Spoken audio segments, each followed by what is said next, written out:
Fergie rejected Meg's beg to adopt late Queen's dog Muick and Sandy. Animal abuser doesn't deserve.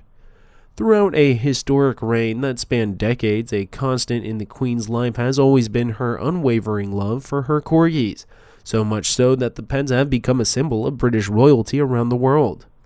The Queen owned dozens of corgis throughout her life, many of which were descended from the first corgi Susan, her two serving dogs Mick and Sandy, who were entrusted to the Duke of York after the Queen died and are currently being taken care of by Sarah Ferguson. A tabloid has reported that Meghan is planning to return to the UK, but she is no longer welcome in her hometown of Harry following the scandal of defaming her family. According to a source from Sarah Ferguson, Meghan has secretly emailed her many times to ask for the Queen's two dogs. Mick and Sandy Mac's act of asking for a dog probably wanted to win affection and forgiveness from the people as well as the British royal family. She will show herself as an animal lover caring for others. She hopes to soon join the ranks of the monarchy to the cheers and applause of the British people. But the reality is completely different. As we now know, Harry is an animal abuser. He tortured the pregnant horse to death to serve his monstrous hobby.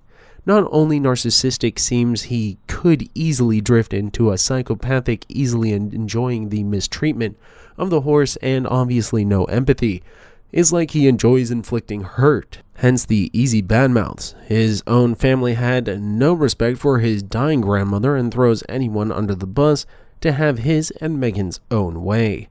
Fortunately, Sarah refused. Although she is fighting cancer, she is still willing to raise the two dogs that live well.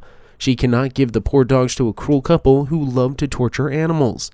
The Queen's love of corgis stretches back to her childhood when her father, King George VI, bought Princess Elizabeth and her younger sister, Princess Margaret, of Pembrokeshire, Welsh corgi.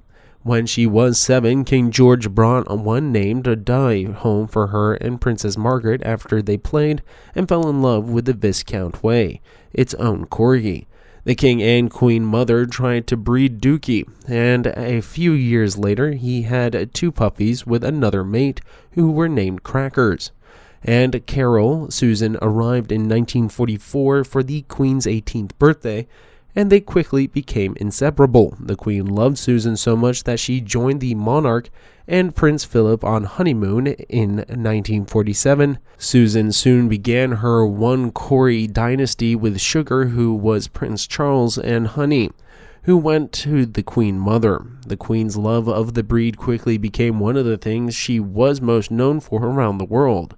Her Majesty owned more than 30 dogs throughout the years. Her latest, which were acquired in 2021, are believed to have been gifts when she celebrated her Platinum Jubilee in June. The Corgis were front and center of the entertainment with commemorative merchandise and decorations around Buckingham Palace, shared like her 4-legged pets, soft toy versions of the breeds which originated from Pembrokeshire, and corgi-shaped Christmas decorations have also been sold by the Royal Collection shop.